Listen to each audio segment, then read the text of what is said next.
The demographic situation is worse than any country in history. The banking situation is worse than any country in history. The dependence on imported energy and the inputs that allow them to import their own food suggest that a deindustrialization and an agricultural collapse is in the offing should anything go wrong. Their military is limited to a largely coastal fleet. Doesn't mean it can't hurt Taiwan badly. In fact, if a war were to be pulled off today and the Chinese did get their sneak attack in, they'd probably win because U.S. forces are just too far away and can't get there soon enough.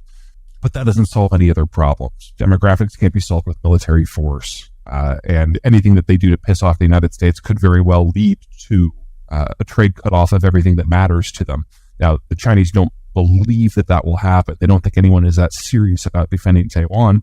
And I would argue that's probably a miscalculation, but that's what happens when you have a cult of personality government. And that cult of personality government kind of leads us to this fentanyl thing. The problem with a cult of personality is no one was willing to tell the leader the truth. We've seen a lot of that, spy balloon, COVID, with their agricultural sector. But it also means that you will get mid to low level and mid to low intelligence bureaucrats who think they're doing the leader's bidding and will do things that maybe aren't in the country's best interests. Now, the spy balloon is an excellent example of that because, I mean, let's be honest, this was a giant thing about the size of an Embraer jet.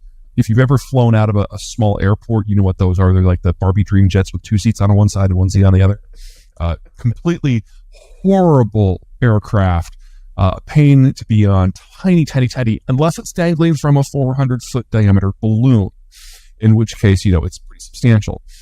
Now, the Biden administration's first gut was to shoot the thing down, but the intelligence and defense officials in the U.S. talked them out of it. It's like, Mr. President, not going to see anything. It's like it's going over our missile launching facilities, which are going to be closed unless you're planning on launching a general nuclear strike next week. So let's just do whisper sensors on the thing, put a helicopter below it, a spy plane above it, and for 9 days, just track the bastard all the way across the country and get all of the cryptography, get the hardware on the back end, find out where the orders are coming from and going to.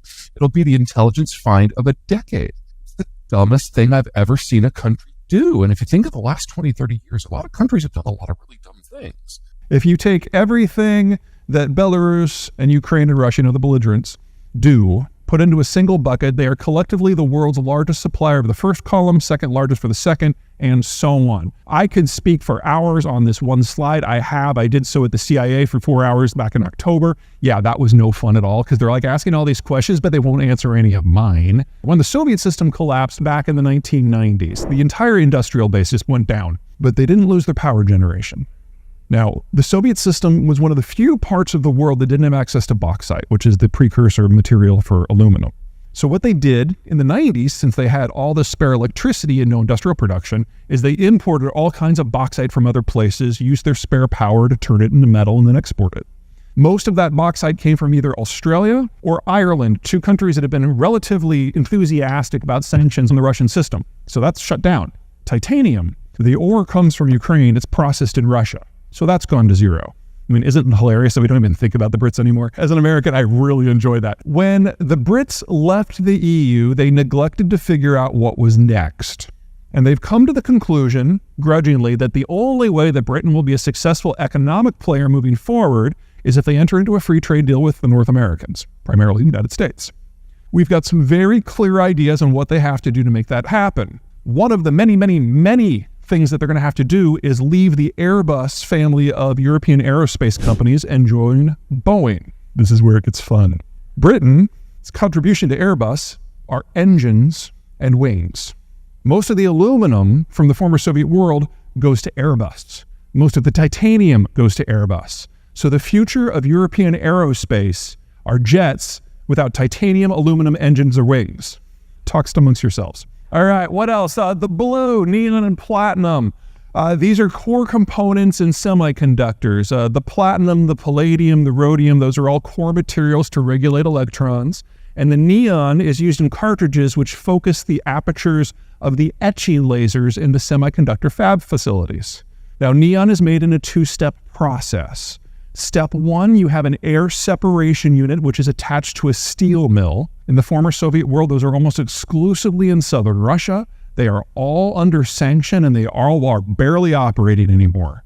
The second stage is you take your first stage air separation and all the gases that you don't use when you're making steel. So anything that's not nitrogen or oxygen, you put into a canister, you send it off to this more advanced facility, and you separate out all the trace gases. Helium, argon, carbon dioxide, neon. Those facilities were in Mariupol, and Mariupol is gone. So we've lost now 70% of global neon, which means in about a year, we have to figure out what we don't need microchips for, because we won't be able to make as many.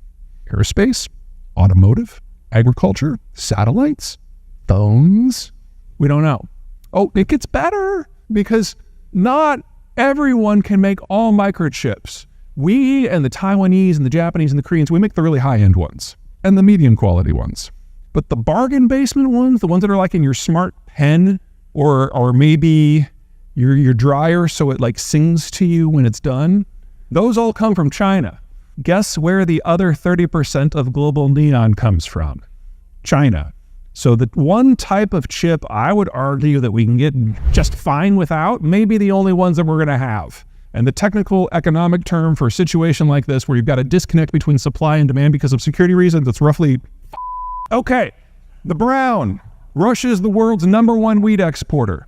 It's invaded the world's 5th largest wheat exporter and is deliberately targeting every piece of physical infrastructure it can see with an extra emphasis on agricultural infrastructure.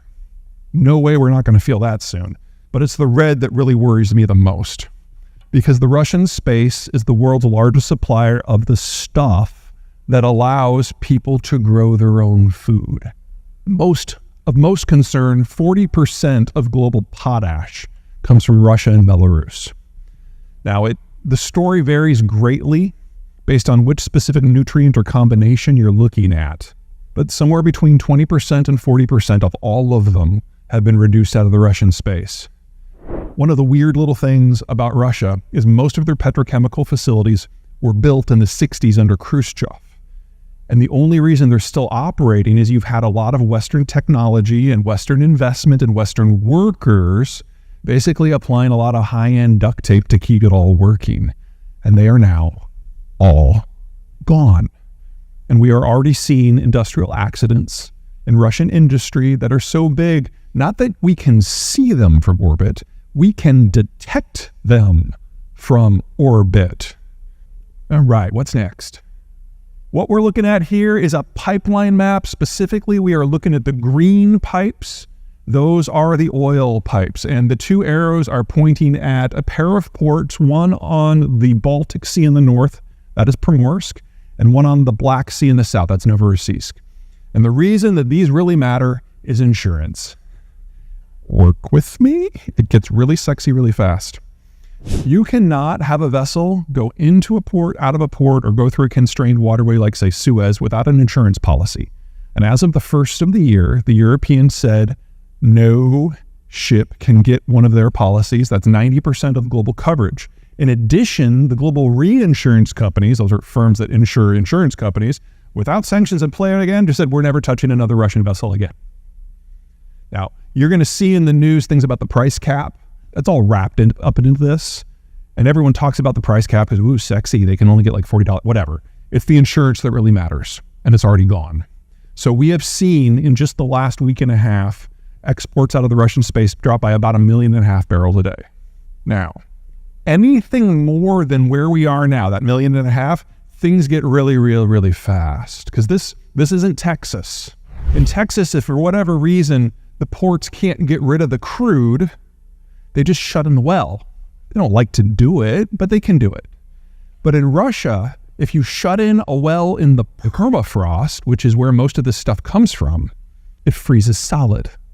And the water that comes up as a byproduct turns into ice. And when we're in Louisiana, you're like, what? What's ice? When water freezes into ice, it expands and it pops the pipe from the inside. Now, they've got about 1.5 million barrels a day that's further west that's not on the permafrost. That they can turn on and off. Any more than that, they're cutting into the permafrost wells. And the last time the permafrost wells went offline, it was 1989, and the Soviet system collapsed, and they lost the entire network. And it took them 30 years to repair the damage. It's not quite right. It took Western techs 30 years to repair the damage, and the Western techs are gone. So we can very easily see a scenario where 2 to 4 million barrels a day of Siberian crude goes offline and does not come back for decades. And energy is not a normal product. No, if you can't get wheat, you can eat corn. If you can't get corn, you can eat soy, whatever. If you can't get fuel, things stop. If you need a gallon of gas to get to work, but you can only get 9/10 of a gallon, not only will you pay whatever you have to do to get that last little bit, the price you pay for that determines the entire market. So just losing 2 million barrels a day of Siberian crude, that's enough to jack energy prices up by $60 easily.